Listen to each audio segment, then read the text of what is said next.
अस्सलाम वालेकुम प्यारे बच्चों, क्या हाल है आप सबके? आप सब ठीक हैं? अल्हम्दुलिल्लाह आपकी मुअल्लिमा साहबा भी ठीक हैं। तो नर्सरी क्लास, हाँ, आज हम आपको बहुत अच्छी और प्यारी बात बताने जा रहे हैं।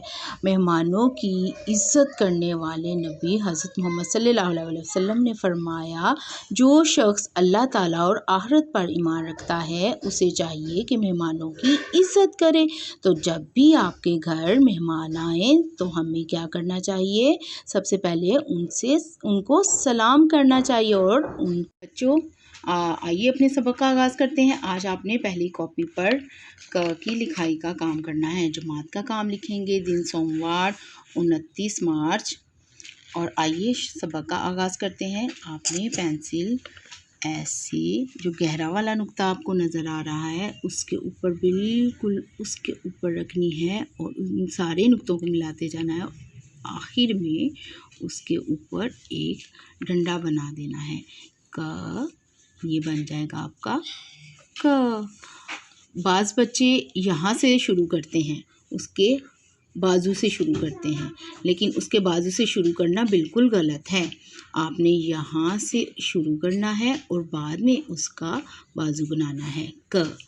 ठीक है, ये आपने सारे नुक्तों को ऐसे मिलाते जाना है और किसी को भी नहीं छोड़ना। आपको नज़र आ रहे हैं कहीं कहीं सिर्फ एक नुक्ता ही है।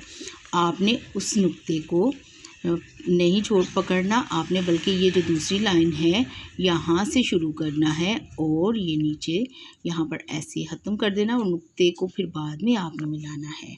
ठीक है, इस नुक्ते को अभी आपने नहीं पकड़ना। आपने यहाँ से ऐसे र की शक्ल का बना के फिर बाद में आपने इस तरह बनाना है। जैसे आपने ब बनाया था, ब आप पहले सीख चुके हैं। ऐसे ब की शक्ल का बना के फिर आपने इसका डंडा बनाना है क। ठीक है, इसी तरह आपने पूरा सफ़ा मुकम्मल करना है। वालिदैन प्लीज़ बच्चे को दौराने लिखाई बिल्कुल नहीं रोकिएगा।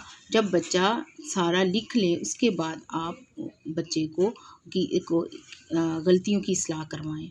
बहुत शुक्रिया। और नर्सरी क्लास, जिस तरह आपने जमात का काम मुकम्मल किया उसी तरह आपने घर का काम भी मुकम्मल करना है और बहुत खूबसूरत लिखना है। ठीक है, अपना बहुत ख्याल रखिएगा। अल्लाह हाफ़िज़।